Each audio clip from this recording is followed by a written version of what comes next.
Our reading is from Genesis 32, 22 through 32. That night, Jacob got up and took his 2 wives, his 2 female servants, and his 11 sons, and crossed the ford of the Jacob. After he had sent them across the stream, he sent over his possessions.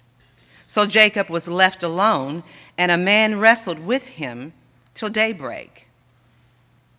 When the man saw that he could not overpower him, he touched the socket of Jacob's hip, so that his hip was wrenched as he wrestled with the man. Then the man said, "Let me go, for it is daybreak." But Jacob replied, "I will not let you go unless you bless me." Then the man asked him, "What is your name?" "Jacob," he answered. Then the man said, "Your name will no longer be Jacob, but Israel, because you have struggled with God, with humans, and have overcome." Jacob said, "Please tell me your name." But he replied, "Why do you ask my name?" Then he blessed him there. So Jacob called the place Peniel, saying, "It is because I saw God's face to face, and yet my life was spared." The sun rose above him as he passed Peniel, and he was limping because of his hip. Therefore, to this day, the Israelites do not eat the tendon attached to the socket of the hip, because the socket of Jacob's hip was touched near the tendon. The word of God for the people of God.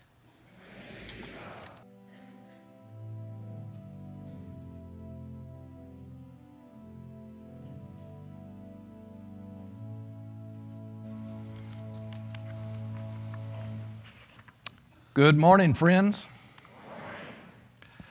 Are you cold? It is so cold outside. There you go. I just wondered if anybody would respond that way, and sure enough you have. If you hit a golf ball, it's like hitting a rock. That's how cold it is. It's great to be here with you today, and I thank God for this time to be here. I have wrestled for a long time with what to say. Every time I get to speak, you can do that anyway. Anytime I've got to speak in front of a bunch of preachers, I am really thinking, Lord, I really need your help now, because you folks know all the stories. You know how to communicate. You are excellent critics when you want to be.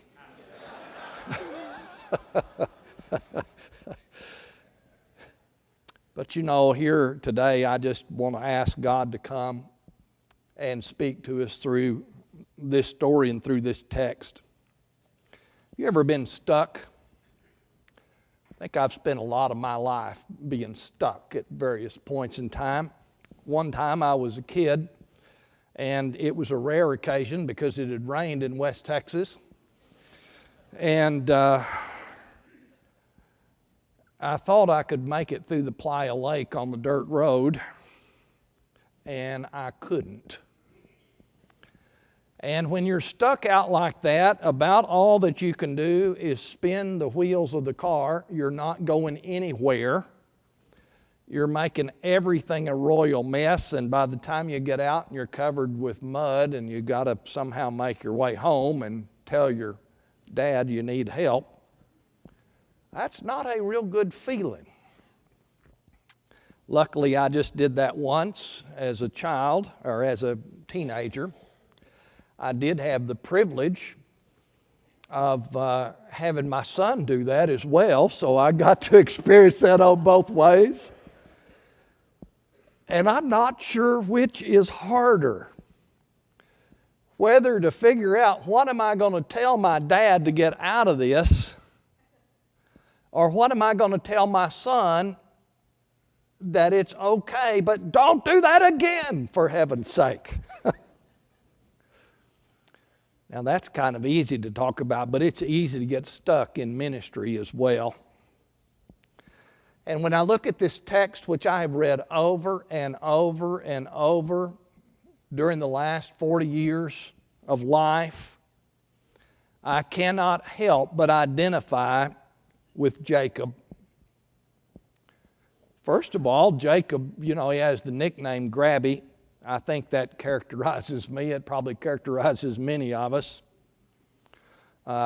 His brother Esau was hairy. You can tell I gave that up for Lent. So anyway,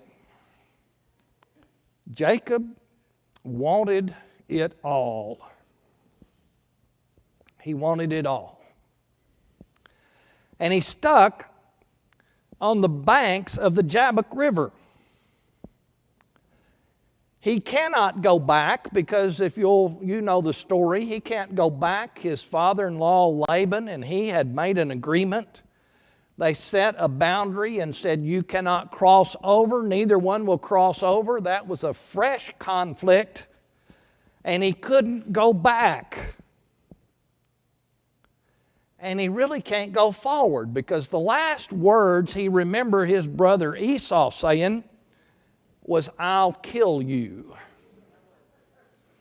And his mother was supposed to send the message that all was clear and Esau was appeased and forgiven and he could come back home, but that message never came. So here is Jacob stuck.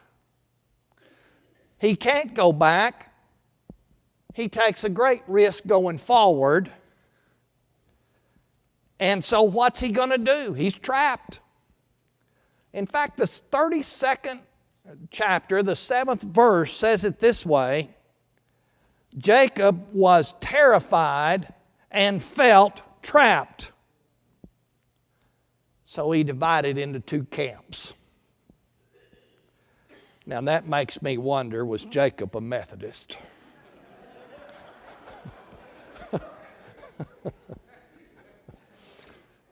Now I'm going to say a few things today that if you want to can be interpreted one way, or if you want to it can be interpreted another way, and you may look at it and think none of this makes any sense at all anyway. I'm not here to advocate a position today, but I am going to share with you some of the journey that I've had trying to stay unstuck. I found that I cannot worry about everybody else. I can't worry about all of y'all. I've got one person that I can control somewhat. If I can get the committee between here to settle down and vote for a unanimous thing, that's the only thing I can control. Methodism has had a history of dividing. But that's kind of like the book of Genesis. When you think about it, Genesis begins as a whole, and in creation there's separation. But then after creation's made, there's division. There's division between people. There's division between families. And in many ways, you can look at the book of Genesis as a book that begins with a whole, and the whole story, the 50 chapters, is the story of trying to come back together, falling apart, coming back together, and finally, in the end, the family at least, all comes back together. Russell Ritchie presented a paper for the General Board of Higher Education and Ministry, and I'm sure he thought the title was really funny. It says, Today's Untied Methodism. Now, since 1968, I've seen all the jokes about untied. It's hard to get the it and the tie figured out, which way we are. You just reverse those. We're either united or we're untied. He says, today's untied Methodism, living with, into, beyond, it's 2 centuries of regular division. That kind of surprised me. And he said that in the first 100 years, Methodists divided every decade. Somebody either left or were basically told to leave. The second 100 years, we united, but he said that we united and permitted differences and disagreements within the body, and that those differences and disagreements were around conviction, cause, and caucus. And they were expressed in different ways. The report on the way forward, and this one really surprised me today. Well, no, I better not say today because we may have a new one. This is about a year old. At that time, we had 28 caucuses in the church and 24 specialty publications. I read that and thought to myself, and we're talking about dividing in half? We ought to be talking about dividing into 28. When I think about what is the fate of the United Methodist Church, it makes me feel stuck. If you saw my desk at the office in my residence, or your residence really, you let me live there. My desk is piled with papers and scratch notes. I don't even have any room on it, so I went to the floor. Somebody walked in my office and said, "What a nice desk, how do you do it?" I said, "I hide it all at home." Notes and thoughts. How do we live together as United Methodists? Well, I looked through this text. It's a marvelous text. Jacob is such a schemer in many ways. I admire him. He worked division to his advantage. Can you imagine doing that today as Methodists? Working division to our own personal advantage. My. He divided his families in half, everything he had in half. He set aside a bunch of stuff to offer as gifts. He cascaded them so that as he approached his brother, the enemy, he would increasingly find another gift, another gift, another gift. Maybe he could buy him off. That's a great strategy, isn't it? We're going to buy brother off. He got everything set. He got camp set for the night, and he couldn't sleep, so he got up in the middle of the night. He crossed his whole family across the Jabbok River. Now, the Jabbok wasn't very deep, but it was a pretty good canyon. It was very, very much of a steeping canyon. It might be like going out to Canyon Camp a little bit. That's a little more steep because it's a straight drop. He didn't go down the straight drop, Rome, but you go out around Wheeler, Texas and all that area. There's just this huge canyon that just drops, and there's a little bitty trickle of water. They crossed that at night. And Jacob, I know what was going on in his mind. I'm going to offer gifts. I'm going to divide my family in half. We're going to get them on the other side of this river. And then the text said, but Jacob did not cross. He went back, and he was by himself. So what's he done? He's put his gifts, he's put his family, he's put the river, he's put every barrier he can imagine between he and his enemy, and he thinks he's safe. I'll tell you from personal experience, don't do that, because when you end up alone, somebody's going to come wrestle with you all night long. And that's what happened to Jacob. Jacob divided everything up. He had the greatest plan. He identified his loyalty. It was to himself. In fact, we might even say Jacob was a self-made man who was proud of his maker. You know? I laugh at Jacob. That guy was a dummy. But when I start thinking about myself, whew, God help me. Jacob's attacked. And this one's a surprise attack. You know, when we're reading the story, who do you expect to attack him? Either Laban or Esau.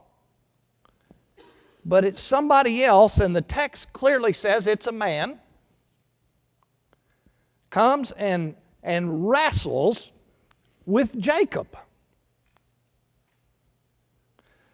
And Jacob identifies that man as God.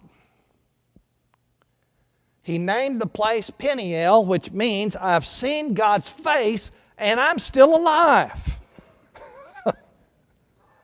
I love that from the text. It's identified as a man, but Jacob says it's God. That's sort of like a ministerial estimate.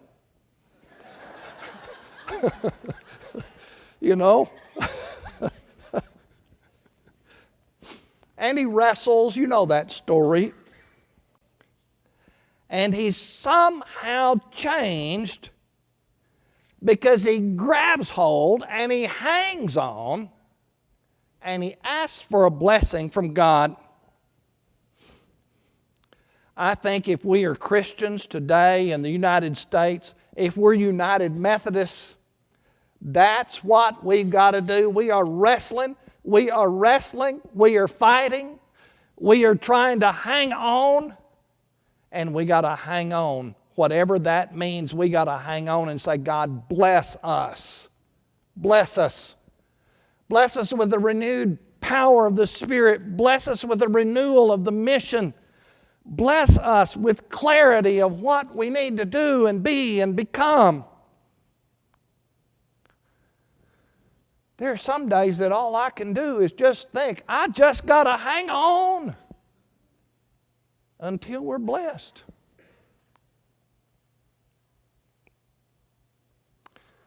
Jacob had some things change about him. Number one, he limped. It's kind of a mark. It's sort of a tell to me that, he goes into this super strong. If you can wrestle with God and win at the end of that, you got to be pretty strong, don't you?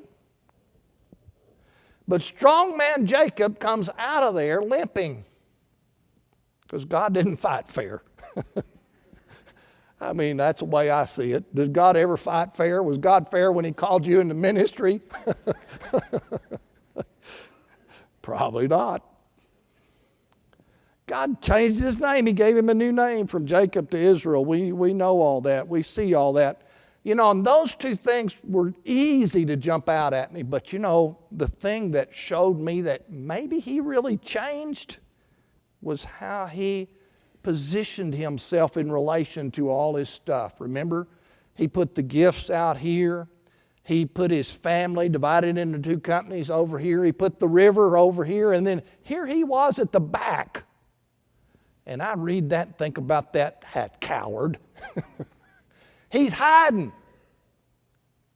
But what did he do after he wrestled? The text says that when he saw Esau coming, 33:3, he himself went in front of them. Jacob somehow found the courage to come out from his hiding place behind all the people he loved, all the stuff he had, the river that was the natural barrier. He came out in front of all that stuff. He wasn't hiding behind it anymore. And he led the way to Esau. I think that Jacob wrestled with God. How else, why else would he make that change? It's so inconsistent with his nature. Something had happened. He had encountered God. It's easy to leave the story there, or it's easy to just say, yeah, they had a good reunion. But if we stop there, we only meet God halfway. God is ready to change our name. God is ready to grant us courage. But God is not through with us just because we've wrestled and won. He approaches Esau. And Esau runs out to Jacob. What would you do if you saw somebody running at you? The last words you remember him saying was, I'm going to kill you. You know, does he say, here I am, here's my heart, I'll stand here and be a good target for you? You know, what's he thinking? He doesn't run away. And Esau comes and he embraces his brother. They kiss, they cry. It reminds me of a story Jesus told in the New Testament. The waiting father looking for that son coming back after a long, wasted life journey. And they had a celebration. Well, you know what Jacob says to Esau, and for a long time I thought this was just more flattery. The more I read it, the more I realized it's not flattery. Jacob says to Esau, to see your face is like looking into the face of God. So he encounters God again. This time in his brother, and you know, it took a long time. But finally I asked the question of myself, how would Jacob know what God looked like? And then I realized he just spent the night before wrestling with him. And so when he looks at Esau, he sees a twin to God. And it's not just a bunch of fluff. Jacob's like, in my interpretation, it's like, wow, you look just like God. You could be twins. And Jacob spent that whole night wrestling with the twin of God, who was really himself. Himself. God knows how to come to us and get our attention. And in that wrestling, God touched and changed Jacob, but also equally so in this encounter with his brother Esau, Jacob encounters God again. This time,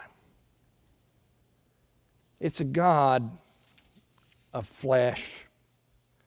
It's a God, my neighbor, my brother, my twin. And he receives from Esau. Jacob receives from Esau what he received from God. Radical forgiveness, acceptance, and love. I don't think one encounter with God where we're wrestling is going to get us to the throne. It takes that encounter, it takes that wrestling, it takes that just angst and pain and hurt.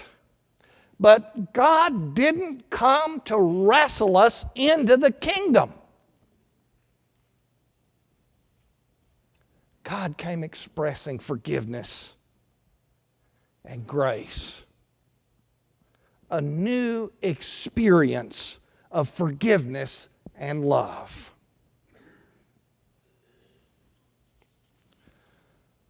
So when I look at the church today, On both sides of the Jabbok River, there is danger. There's danger in the middle of the Jabbok River. After all, we've got 3 sketches, you know. You got to have another sketch somewhere in there. Let's eisegete that. No sermon's complete without a little eisegesis, is it? But on both sides of the Jabbok, there's danger. But you know what? On both sides of the Jabbok, there's grace. There's grace. Grace appears differently. Sometimes it's wrestling. Sometimes it's being embraced. But it's grace that we receive because we've come to Peniel. We see the person of God in Jesus. And we have a new name, a new courage, a new experience of forgiveness and love. So that's all I can control today. I can't fix the church. I'll leave that to you.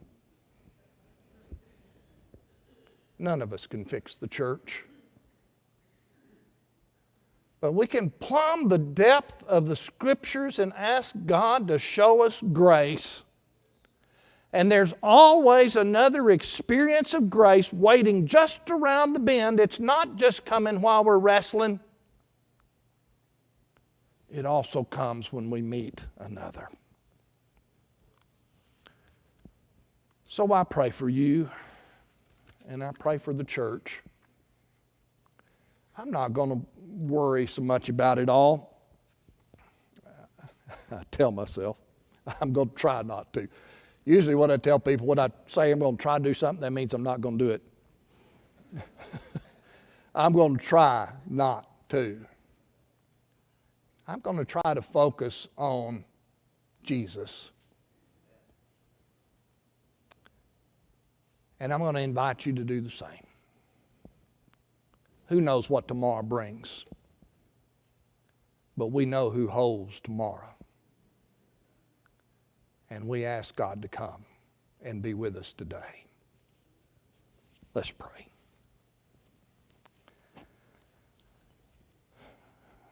God, today we come to you acknowledging that we do wrestle.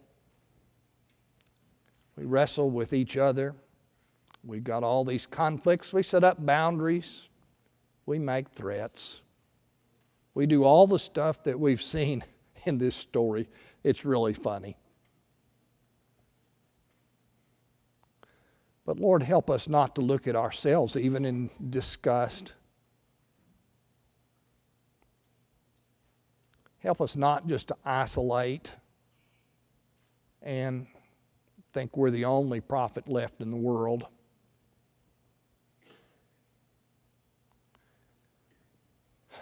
Help us, Lord, as we wrestle. And meet us, Lord, when we take that next step. We pray it in the name of Christ. Amen.